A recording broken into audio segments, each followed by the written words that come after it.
Well, hey everyone, welcome to Midweek Live. So glad that you're joining us today. Sitting across from me is Christy Manning. She is our women's minister. She's just an amazing woman. So many of our ladies have been impacted by her leadership here. But we want to just dig in a little bit more. You know, the thing with Christy is that I was just telling her, oftentimes when people meet Christy, you're setting the table for an event. And so we don't get a chance to really hear more about her story, about her marriage, her family, being a mom, and just kind of the vision for women's ministry. So I thought it'd be great to just sit with Christy today and unpack a little bit more about her and her life. And so I'm glad you're here. I'm glad you're doing this. Thanks, Kim. You know how I feel about Yeah, you're not crazy about this. Well, don't worry. If we say something funny, you'll just laugh at us. So let's go to just like all the way back. You're actually not from Fresno, right? I'm not. We are from a little tiny town in Southern California called Ojai. A lot of people don't know Really? where that I've is. never heard of that. Mm-hmm, Okay. It's just inland from Santa Barbara and Ventura. Okay. Beautiful place to live. Everyone's like, why did you come to Fresno? Yeah, I know. As you were saying that, I'm thinking, oh, right. Yeah, the weather. I'm sure every single June, July, and August, you're going, why am I here again? Yeah, I actually did cry a few times in the summer when we first moved here. I'm like, why Well, did you bring me it here? hit 100 degrees and you were thinking, why did I do this? And then it went to 110 and you really started losing it, right? I'm sure. Yeah. Yeah. So where did you meet Kevin?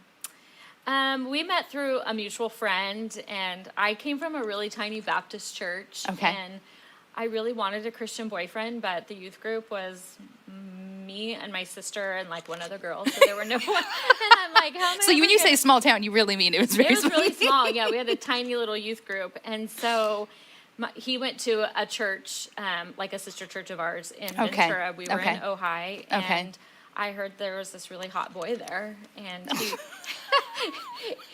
Actually, they said he looks just like Frankie from Days of Our Lives, which was like a popular soap opera in the day. And Oh my gosh. Oh my gosh. So, yeah. And you were sold?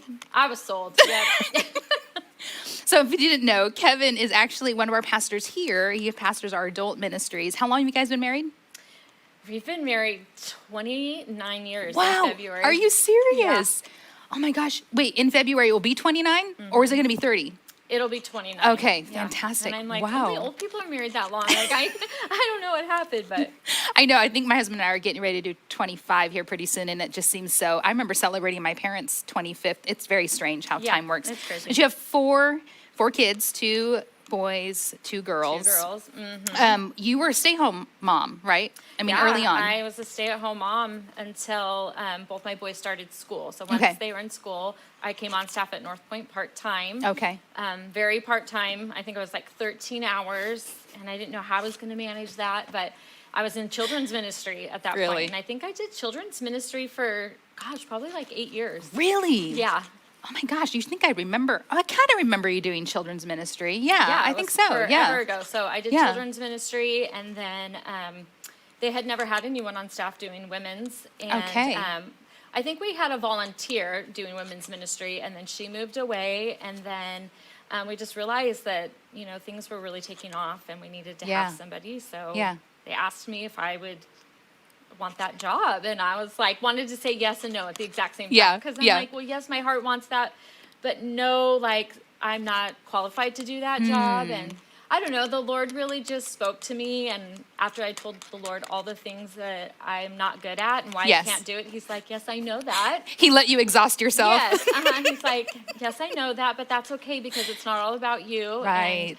And I'm going to add all the women to do all the things. And he's been so amazing. It's just been an incredible journey, because I get to work with some of the most amazing women. Yeah. So, I just feel like I am a part of a bigger team, and most people see me and not the whole team, but I could never do it without the amazing women. I didn't ask, how did you guys end up here in Fresno? I mean, if you guys, he was down there in San Diego or Fresno. How did you end up here?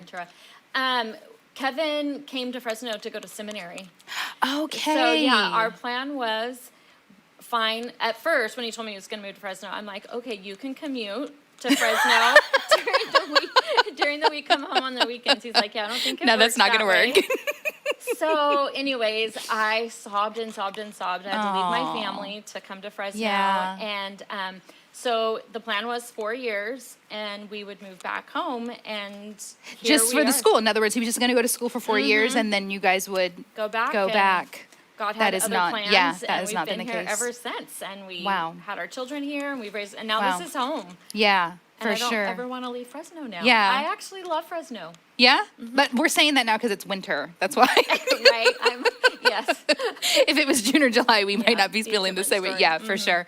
Women's Ministries has grown. I love that you said it's a whole team. There really is. How many women do you think actually help out with some of these events like the Gathering and like we just did Christmas Joy? How many women behind the scenes do you think are helping out with everything? Oh gosh, it's hard to, calculate Yeah, a number because roughly. everything we do has a different team. Yeah. So, there's 100 women Wow. putting on things that we do. Wow. We have the volunteers that set up and decorate and volunteers that lead small groups and Bible studies and head up our Bible studies, and we've got ministry for the Golden Girls and ministries for women whose husbands have betrayed them sexually, and we offer so many things. Yeah, Mom to Mom, I think in it. Yeah, is an incredible ministry, and we have in-depth Bible studies that happen throughout the week. So, So clearly you felt overwhelmed. You get called to do this. You said in my heart I really wanted to, but there was all these lists of fears and things that you were lacking. You felt that you were lacking in.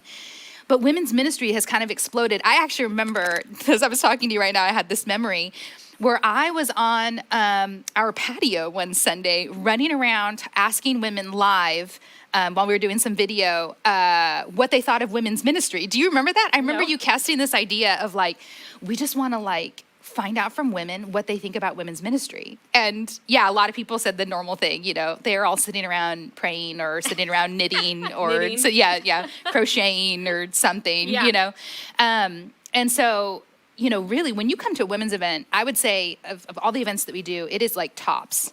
From the moment you step on our campus for a women's event, there's just something extra special. The team you're talking about really go above and beyond. And Christmas Joy, and really this whole year, even in the midst of this pandemic, there have been some really amazing events that have happened. How have those happened? How do you feel like they've developed? I mean, they were not your original plan, right? You're a big planner, by the way. You have to know, Christy and Casey, you guys have your plan already for 2021. We're not even out of 2020 yet. You guys are usually the first people to put in events. So you guys already have it planned out. Clearly 2020 said, okay, well, we're done with this plan, What did it look like to go before the Lord and just be like, I don't know how we're going to do some of this stuff. What do those prayers sound like? What does that time sound like? What does that planning sound like? Well, in the beginning, I remember at first we had a leadership retreat for all our Bible study leaders planned. Yeah. And we had to cancel that, and I was really bummed, but I'm like, okay, this will be fun. We get a couple weeks to just be with our family and watch movies. And I remember our speaker at Christmas Joy, she said, remember when quarantine was fun and then it wasn't? And we laughed because I'm like, yeah. So, in the beginning I thought it was great, and then I just felt like I literally didn't even know what I was doing. I didn't know how we were going to do anything, and so I think my prayers originally looked like complaining, I hate this. This is stupid. We can't do anything, if I'm honest. No, for sure. And then I would be okay with it, and okay, we're going to move forward. And then plans that we would start all fell through again. Yes. And actually, I remember one day I just started crying, and I could not stop crying. Could not. I cried the entire day, and I'm not somebody who doesn't get out of my pajamas. I get up, I make my bed, we start the day, we go. And this, I just could not get motivated. And Kevin came home for lunch that day, I think, and I was just laying on the couch, and he was like, "What is happening? Are you sick? What's going on?" And I was just sad, and I don't know what happened that day. I just felt like I needed to maybe mourn all my frustrations. And then the next day I got up, and I was just like, okay, Lord, I literally don't know how to do this. And I think the problem was I was just trying to do what I knew how to do. And so I just came to the Lord with an open slate, and I'm like, unless you tell me what to do next, I don't know what to do. And so he was just faithful to I don't know, provide opportunities and open doors. And wow. so I really would like to think I have a plan for next year, but I'm just kind of open-handed. Do you think, with as much of a planner as you are, do you feel like the pandemic has taught you to have maybe more flexibility and faith? Because it's kind of required at this point in time, right? Like you just said, there's a scripture that says we make our plans, but the Lord determines our steps, right? So you've made these plans, but you're also like loosely holding on to like each one as you come to it, because we've got to adjust. Yeah. We've got to stay really flexible.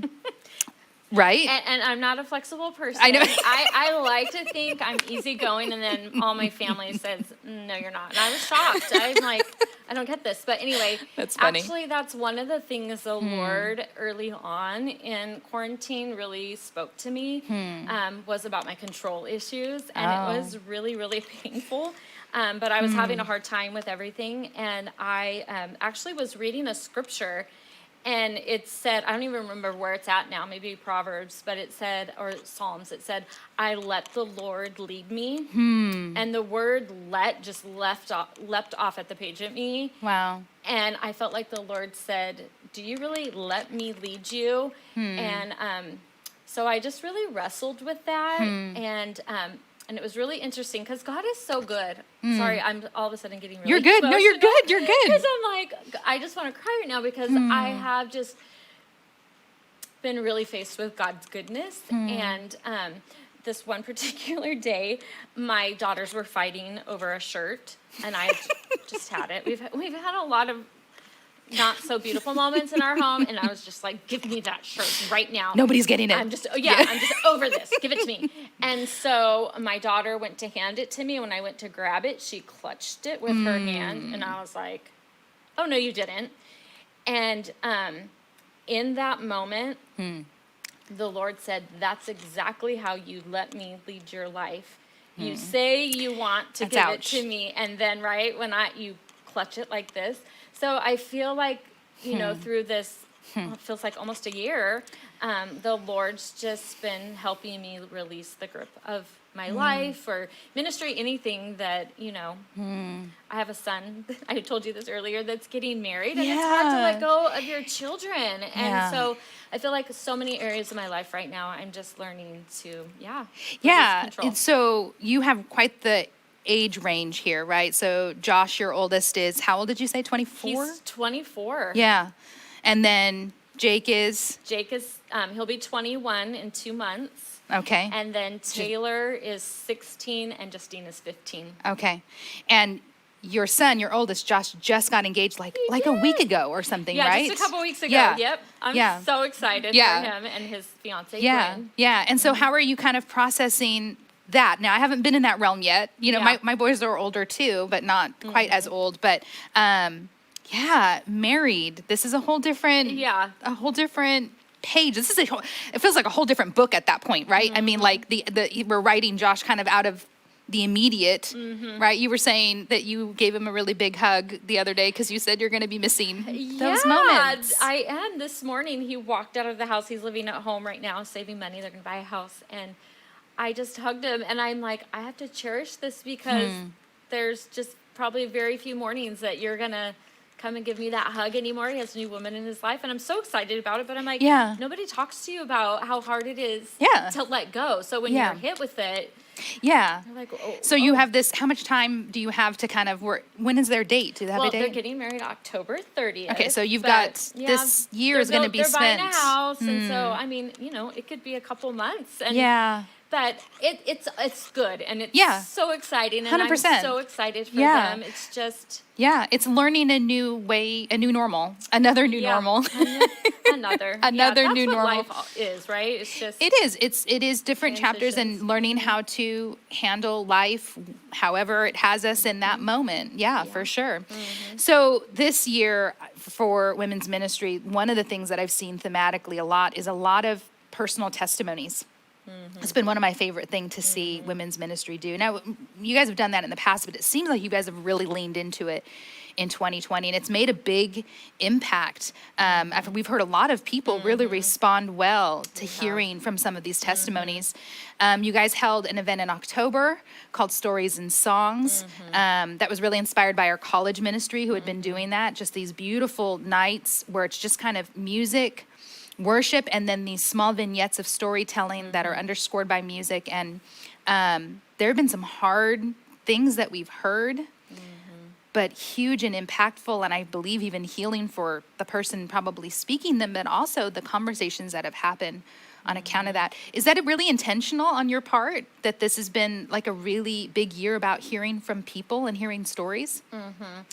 Yeah, it was maybe about a year ago. It just really started hitting me that we all have powerful stories to tell. And I think so many of us just underestimate the power that our stories have really for God's glory. Yeah. And I think it was Jenny Allen that said, they're not our stories of tragedy, but they're God's stories of rescue. And that just really resonated with me because each of our stories really tell about God's rescue and his goodness, and they're so beautiful. Yeah. And so when we did Stories and Songs, I asked 3 women who just had powerful stories, and they were all pretty fresh. Yes. Stories. And I'm telling you, each of those women, as difficult as their stories were, told a beautiful story of God's rescue and his redemption and how they believe and trust God even in the midst. And at Christmas Joy, we had a few more testimonies, and I would say that was the highlight of the night for several people. But one of the gals, she's like in the middle of the heart of her story, and I loved it so much because she said, even if God doesn't heal me of this, he's still good. Yeah. And he still has a purpose for my life. Right. And that was powerful because a lot of stories that we hear, there are things to celebrate. Yeah. But through a human lens, there wasn't a lot to celebrate about her story. Right. Except that she believed God and she trusted him, and she was experiencing a peace and a joy that is really unexplainable. It's really miraculous. And so I admire women like that who are willing to talk in the midst of their pain. I really admire women who are willing to talk about their own sin and their own choices, that the enemy likes to taunt us with shame and guilt, and so we want to hide in those stories. Kim Martin just shared a story at Christmas Joy, and it was beautiful. So powerful. I was crying in it. She really had never shared that story, and she had it tucked away. And I know that her story just brought some relief and maybe freedom to other women, because God is so good. Like, he redeems our stories. Like, I heard also someone say, God doesn't just redeem us for himself, he redeems our stories. Oh, right. Yeah, to view them in a different way. In other words, the thing that we thought was meant to cause us harm and keep us suppressed are actually the things that are shedding light on the Lord and helping us to understand this, I'm okay, I'm being healed from this, God has forgiven me from it, and I can use this story to actually impact other people because I'm willing to actually share it and not keep it hidden. And in Kim Martin's case, what I love the most is Kim Martin is so prevalent here at Northpointe. So many people know her. And I think many people were probably not expecting to hear that from her. And yet she was willing to go there. And what's interesting about a lot of these stories is that we're asking them oftentimes when stories are told here at the church, man, they're usually pretty short. So that means you have to kind of get to the difficulty of things fairly quickly. And so it takes great bravery on account of anybody willing to do that. And we're so grateful for their willingness to do that, because it has really impacted. You know, the thing that stood out to me too is for Christmas Joy, you guys, we were completely outside. Completely gorgeous. It was just absolutely beautiful. It was the most beautiful night ever. It was magical. Yeah. It really was just like, it looked magical. It reminded me of like going to a wedding or something, right? It was just beautiful. But even our marketplace being out here on the patio, and you could hear, this is what I thought was really cool. You could hear these testimonies. You could hear this. You could hear the speaking. You could hear the worship. And And so even people that didn't get a chance to go and be underneath that tent and hear these stories and hear this worship and hear this message, they were being impacted if they chose to listen. And if God said, hey, I'm going to turn this up for you and I want you to hear this, that is a pretty amazing thing. They don't need to see the face. They don't need to see the details, but they need to hear the story. And those women were willing to do that. There's beautiful.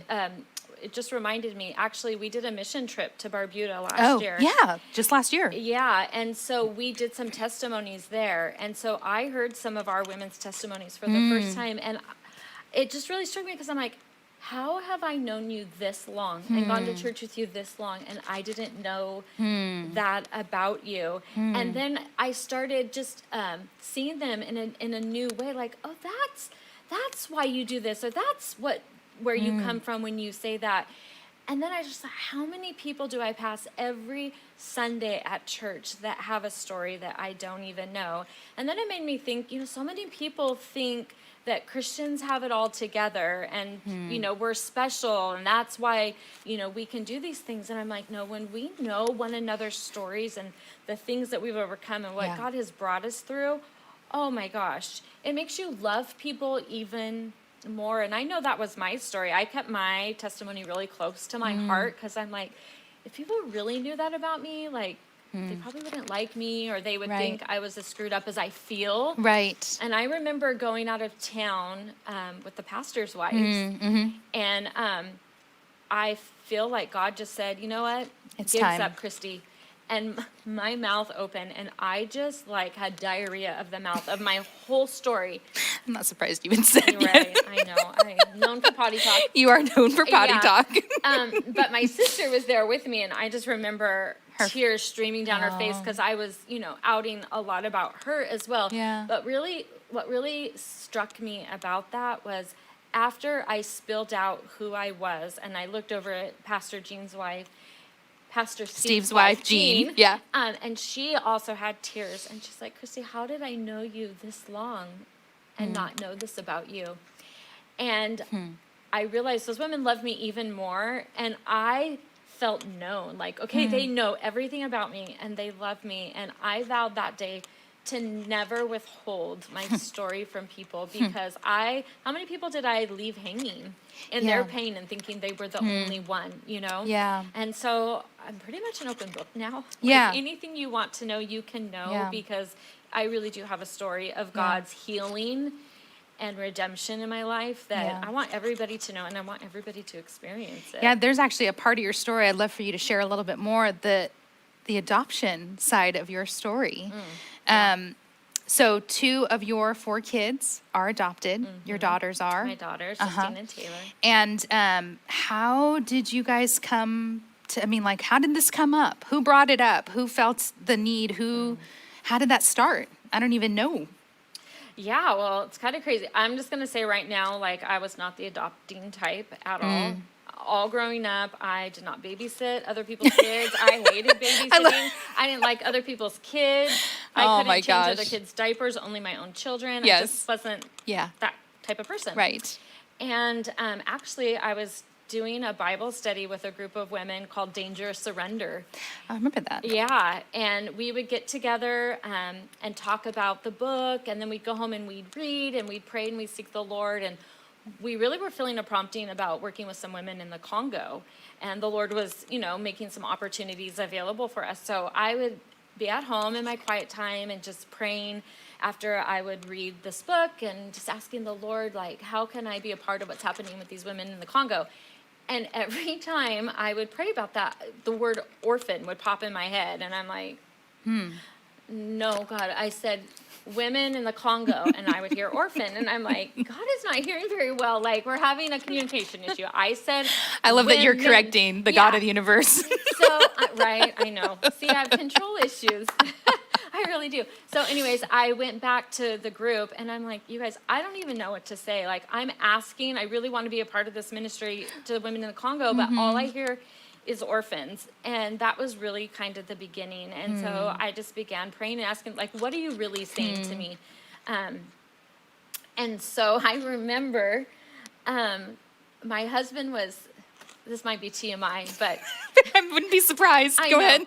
So I was using the restroom, and he was right outside the little cubby shaving. And so I was talking, and I said, hey, Kevin, what do you think about adopting? And he's like, I think we'll adopt one day. Oh. And he kept shaving, and I remember that because I almost fell off the toilet. Like, what is happening? Like, Kevin, that is the most foreign thing I've ever heard him say, because he was more not a kid person than me. Right. And so he just said, the time's not right now. So I said, okay. And then some time went by, and nothing happened, and Kevin wasn't ready. So then I thought, maybe I made all this up in my head. Yeah. But as time went on, the Lord really began to work on both of us, and we knew it was the time. So we just started the process, and we were freaked out of our minds. Yeah. But we just knew that that's what God had put on our heart. Yeah. And that was not from us. Like I said, I always tell people, I'm not even that nice of a person. Like, I'm really not. Like, so if God did not, lead us to do that, we just wouldn't have done it. Wow. So take me to the place where you meet Taylor and Justine. And did it start off as fostering and then it went into adoption? Is that how that works? So we knew we were going to foster adopt, and you have to foster for 6 months before so you can actually adopt. So we did that, and we got a call. And, just long story short, we'd actually decided we weren't going to do foster adopt, and we were going to adopt from Africa. Okay. And that's a whole nother story we can talk about another day. So I called the agency and said, thank you for all your time, but we're not going to do that. And they said, okay. And then, I don't know, a couple months later, we got a call, and they said, we know you said that you're going a different direction, but we have 2 girls, and mind you, we only wanted 1. Right. And so they said, we have 2 girls, and we just want to know, would you consider? And I knew in that moment the answer was yes. But I was actually here at the church setting up for a women's event. Oh, okay. And so that night when I got home, we talked about it, and Kevin was crying already, and he said, I know we're supposed to do this, but we thought, well, the right thing to do would be pray. So we prayed, and the next day we called and said, we'd like to meet them. No, we said, you know what, we'll take them. But we had never met them. Okay. And we knew nothing about them. And you knew they were older. You knew that they were... They were 7 and 8 7 and 8, okay.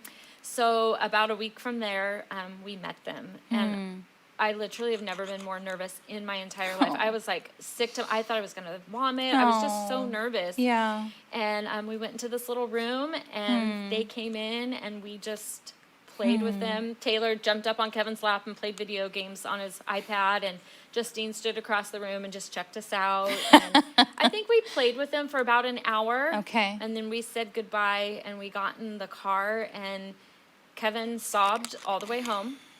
And we just knew we had met our little girls. Right. And exactly 1 week from that day, they showed up at our door with a bunch of black trash bags full of stuff. Wow. And they had drawn us pictures. And they said, hi, Mom, hi, Dad, this is for you, from the moment they showed up. And wow. That was about 8 years ago. Wow. Clearly has not always been perfect along the way, I'm sure. Your sons, how did they handle this change in their environment? They, of course, were excited in the beginning. 100%. Because I think in the beginning, you're like, oh, we're so great. We're going to take these little girls, we're going to rescue them, and we're going to love them, and everything's going to be great. Yeah. But as you can imagine, 2 broken, very scared little girls coming into our home, and it was hard. It was really hard. I'll just say that. Yeah. And I didn't know what I was doing. There was no manual or rule book on how to do this. Yeah. And so, my boys, they were along for the ride, and they were super gracious about it. But I remember one day, I don't even know how long into the process, but, siblings fight. Yeah, for sure. I mean, it's going to happen. And there's just chaos in our house. I mean, I had never done this before. We'd never had 4 kids. Right. Honestly, I think we were 4 years into having the girls before we ever even stopped using paper plates. I just could not balance all of life. Yeah. I'm I wonder if they know families actually use glass or ceramic I use paper plates all the time. But anyways, I think Josh was like 16 at the time, and him and Taylor, this little 9-year-old, they're fighting, and I just couldn't take it anymore. Everyone's fighting, chaos in the house, and I'm like, Josh, go sit in that room, and Taylor in that room. Yeah. And I was probably out of control myself, and I just went in there to my son, and I'm like, what is your problem? You're a 16-year-old fighting with a little girl. And he just had tears streaming down his face, and he said, I wish things could just go back the way they used to be. And I just took that moment to confess to my son that I didn't know what I was doing. I apologized to him because I said, son, I've never raised 4 children. I've never raised girls. Like, they're a whole different breed, just let me tell you, than boys. I've never parented kids from hard places. I didn't know what I was doing, and I knew I was doing a lot of things wrong. And so I asked for grace, but the thing I told him, I said, Josh, the only thing I know for certain is God didn't call us to bring these 2 girls into our family and not call you and your brother to be a part of the process. And it was like, I could see it in his eyes, like a light bulb went off. Like, he hadn't considered that before, and that was really a turning point. Wow. We had just a beautiful time of crying together and praying. And the relationship that my boys and my girls have is beautiful. Of course, they fight like siblings, they annoy each other. Right.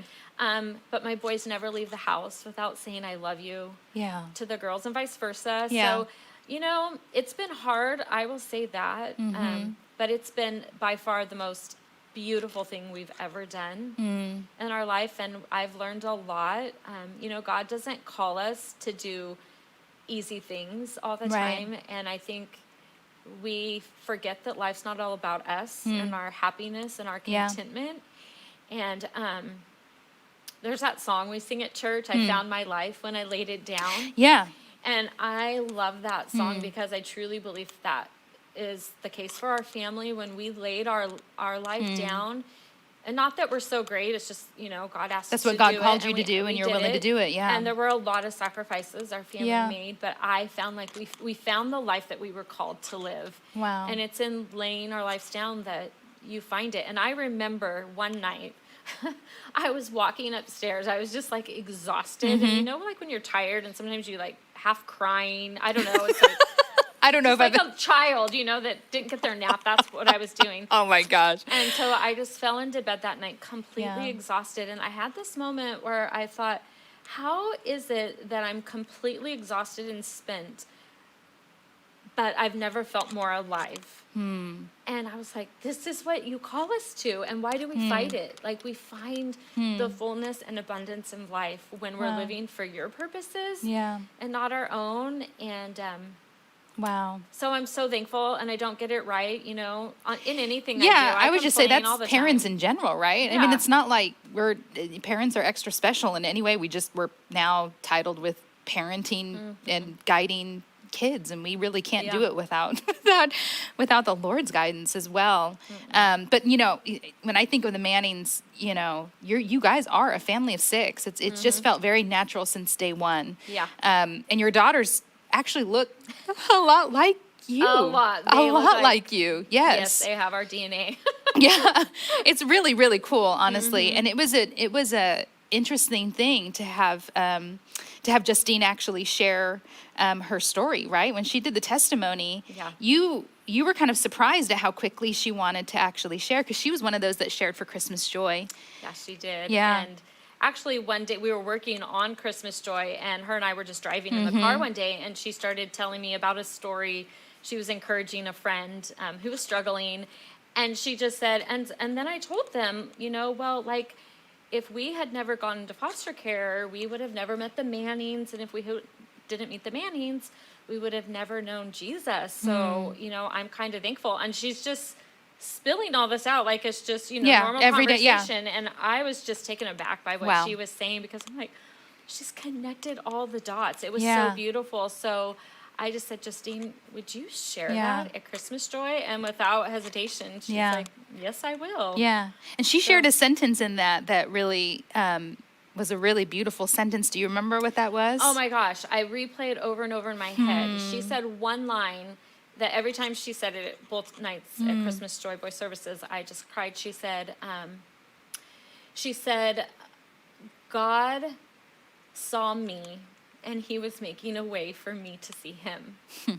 And that was so beautiful to me that she recognized that even in all the mess that she had been in, that God never took his eye off her, and he saw her, and he was just drawing her to himself. Yeah. And for her to recognize that to me was so beautiful. Yeah. And I'm so thankful that she saw that. Yeah. And, there's a scripture, a name of God is, I'm the God who sees. Right. And he clearly does. He saw Justine, and Justine now sees him. And Justine and Taylor have both given their life to the Lord, and they love him and they serve him. And it's just it's an honor to me to be their mom. They're amazing. They really are. They're amazing little girls. They are. And it was a beautiful thing. I got a chance to be in the back taking pictures during Christmas Joy, and Josh would, who was, they were helping that evening, but Josh would come into the back and just sit and just smile the whole time that Justine was telling her story.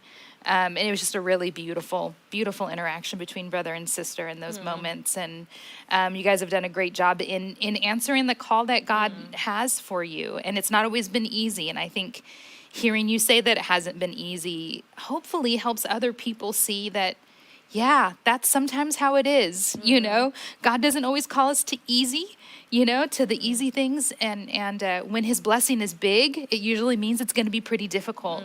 And so I love the word. I heard someone say brutiful.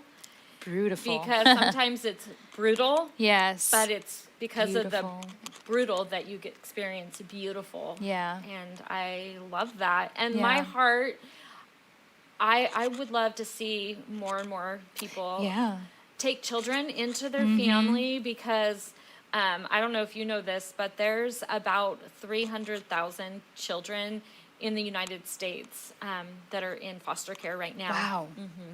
And about 100,000-ish are available for adoption right now. Like, they're just waiting for someone to say, you can be a part of our family. And I just read too that I think there's about 300,000 churches in America right now. So if I think I gave the wrong number. I think there's about 100,000 kids in foster care.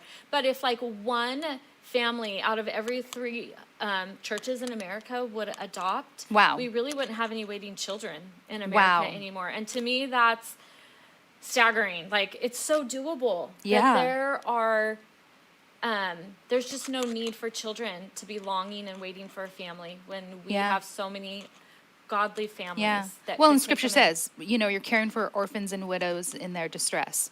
Yes, that's pure religion, is to love them. Yeah.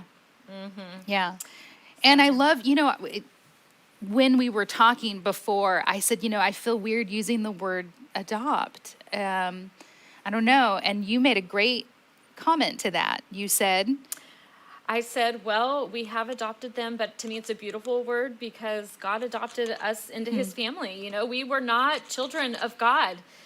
And he gave his life so that he could adopt us into his family. And that's a great honor and a great privilege. So, again, it's their story. Yeah. And you can't deny the story. Yeah. And it's the story of God's rescue. Yeah. And it's beautiful. And he's rescued us. Yeah. And so I feel like we're kind of in the same boat with our girls. Yeah. We're all adopted. Yeah. Yeah. I loved when you answered that way, because I just immediately went, wow, you are very right. You are very right. And I love that my girls are not secretive or private about their story. And that's just their personality. Right. They will tell anybody their story. So I don't feel like I'm sharing something that they wouldn't. Right, exactly. They're very honored to tell people. Yeah.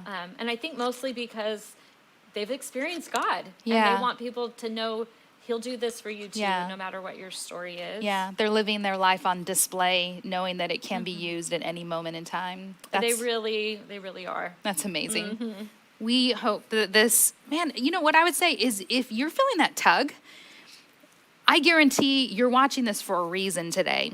And so we would just encourage you to go seek the Lord in prayer and get some clarity, but I'd almost guarantee you're getting some right now on what next steps might look like for you. And so we'll drop some helpful links inside this post.